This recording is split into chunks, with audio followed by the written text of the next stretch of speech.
Halo semuanya, selamat datang di video edukatif dari kelompok kami. Senang sekali bisa berbagi wawasan yang penting sekali untuk kalian, khususnya bagi kalian yang hendak melakukan suatu penulisan atau hendak membuat karya tulis ilmiah.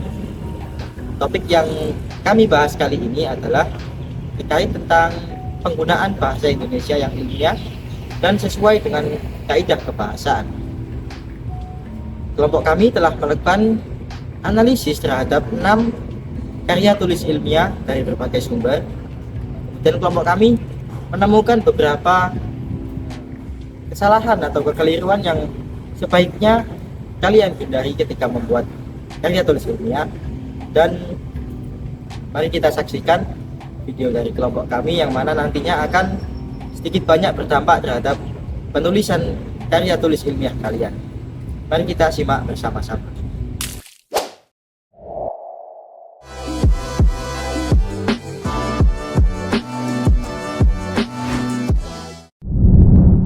Itu bahasa Indonesia ilmiah. Bahasa Indonesia ilmiah merupakan bahasa Indonesia formal yang digunakan dalam konteks akademik dan penulisan karya ilmiah. Ciri khasnya adalah penulisan bahasa yang lugas, objektif, serta berbasis data. Setiap kalimat yang digunakan harus mampu menyampaikan gagasan dengan jelas, logis, dan tanpa menimbulkan penafsiran ganda. Dalam penulisan ilmiah ini sangat penting untuk menghindari kalimat-kalimat yang ambigu, bersifat emosional, atau terlalu kental dengan opini pribadi. Bahasa ilmiah harus menjunjung tinggi netralitas dan akurasi. Karakteristik utama bahasa Indonesia ilmiah mencakup lugas dan efektif. Gunakan kalimat langsung, hindari repetisi dan sinonim yang tidak diperlukan. Kemudian, objektif dan netral. Hindari pendapat pribadi yang tidak didukung data atau teori. Kemudian ada lagi baku. Gunakan ejaan sesuai PUBI dan kata sesuai KBBI. Kemudian ada logis dan sistematis. Kalimat mengikuti struktur SPOK yang benar dan tertata. Kemudian ada berbasis referensi. Setiap pernyataan penting didukung oleh kutipan, sumber teori, atau hasil penelitian. Kemudian ada lagi hindari ambiguitas, yakni gunakan kata yang bermakna tunggal dan jelas. Dan yang terakhir ada cermat dalam tanda baca, yakni penempatan koma, titik, dan kutipan harus sesuai aturan karena sangat mempengaruhi makna kalimat. Dengan memahami dan menerapkan ketujuh prinsip ini, kita dapat menulis karya ilmiah yang tidak hanya informatif tetapi juga kredibel dan mudah dipahami pembaca.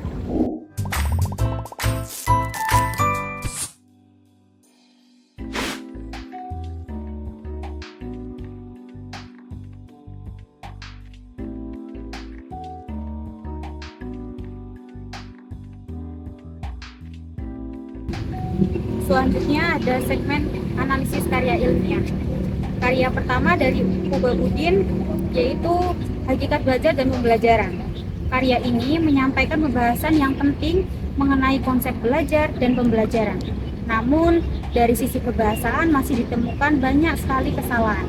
Yang pertama, struktur kalimat banyak mengandung redundasi. Sebagai contoh, belajar merupakan aktivitas yang sengaja dilakukan agar terjadi perubahan kemampuan diri.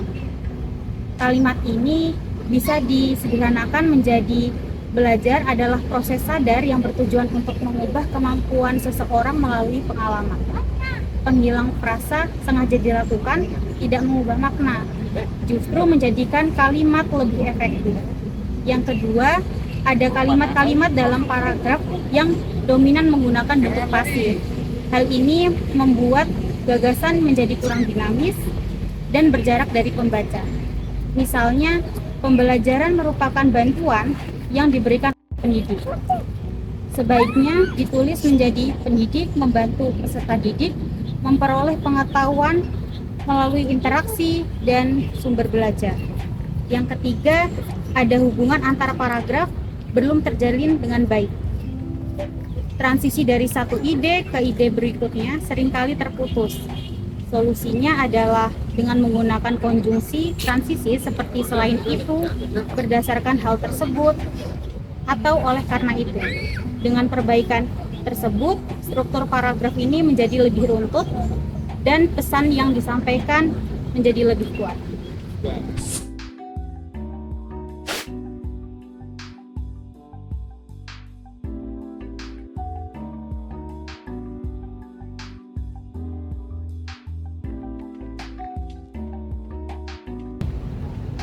Karya ini memuat banyak landasan teori diskursif, terutama terkait konsep dasar pendidikan dalam perspektif Islam dan nasional. Namun ada beberapa aspek kebahasaan yang perlu diperhatikan. Pertama, penggunaan istilah tidak konsisten. Misalnya, istilah hukum seperti undang-undang beberapa kali ditulis tanpa huruf kapital, padahal dalam penulisan ilmiah harus mengikuti kaidah kebahasaan resmi. Yang kedua, terdapat diksi yang tidak baku atau bahkan keliru. Contohnya, kata prinsip yang dimaksud adalah sebagai prinsip. Kesalahan ini dapat mengganggu pemahaman dan menurunkan kredibilitas tulisan.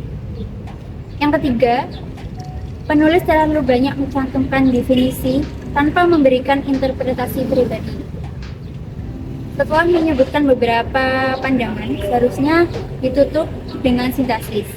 Misalnya, dari berbagai definisi tersebut, pendidikan dapat dipahami sebagai proses pengembangan potensi manusia secara menyeluruh dalam aspek jasmani, rohani, dan sosial budaya.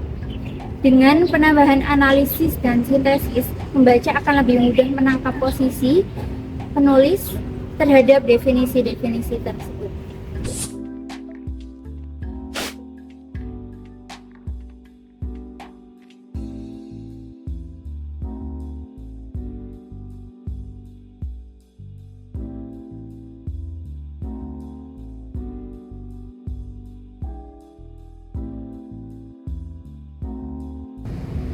Dalam karya ini menampilkan analisis kebutuhan modul ajar dalam konteks kurikulum merdeka dengan sangat baik.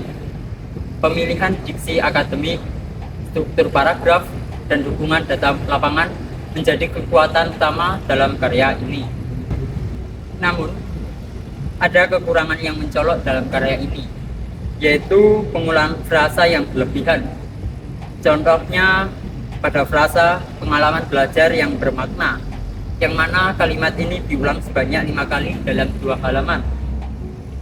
Untuk menjaga variasi dan menghindari kebosanan pembaca, sebaiknya digunakan alternatif yang lain, seperti pembelajaran kontekstual, pengalaman edukatif, atau proses belajar yang reflektif. Selain itu, paragraf pembuka dan penutup pada bab tertentu sangat mirip. Ini menunjukkan bahwa kurangnya pengolahan ide baru di bagian simpulan. Padahal simpulan seharusnya merangkum serta merefleksikan isi pembahasan dengan perspektif yang baru. Penambahan hasil temuan atau implikasi praktis di bagian akhir akan membuat karya ini menjadi lebih berdampak.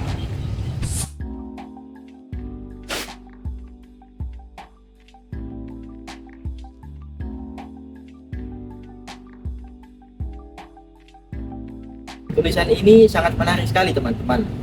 Ini mengangkat isu tentang pendidikan karakter di tingkat dasar. Namun di beberapa bagian masih kental sekali dengan opini pribadi tanpa disertai dengan data ilmiah yang valid. Sebagai contoh, anak di zaman sekarang tidak seperti anak di masa Orde Baru. Kalimat tersebut masih bernuansa subjektif, kecuali jika dibarengi dengan data-data historis dan penelitian ilmiah yang valid. Selain itu, penulis juga masih sering menggunakan kata-kata yang populer, sehingga tulisan ini lebih cocok apabila digunakan sebagai artikel opini daripada karya tulis yang akademik.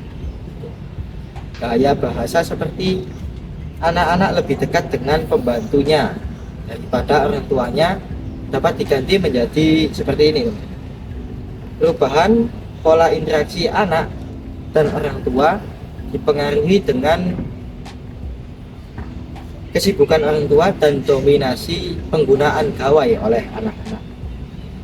Dengan menggunakan bahasa yang lebih netral, maka karya akan lebih akademis dan tentunya lebih berbobot.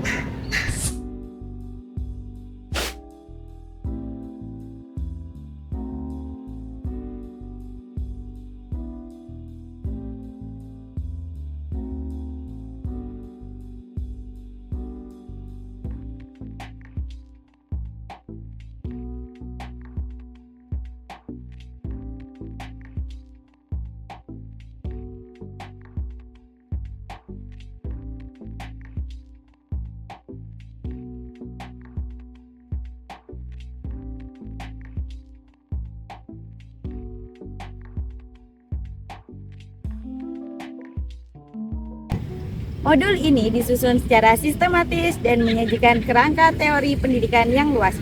Diskusi yang digunakan konsisten dan sesuai dengan kaidah kebahasaan ilmiah.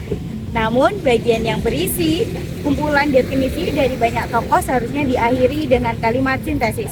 Ini akan menunjukkan pemahaman penulis terhadap perbedaan dan kesamaan pandangan para ahli. Contoh kalimat simpulan yang dapat digunakan adalah: dari berbagai definisi tersebut, pendidikan dapat dimaknai sebagai proses humanisasi yang memungkinkan individu berkembang secara optimal melalui interaksi sosial dan pembinaan nilai. Dengan begitu, pembaca tidak hanya mendapatkan informasi, tetapi juga posisi pemikiran penulis.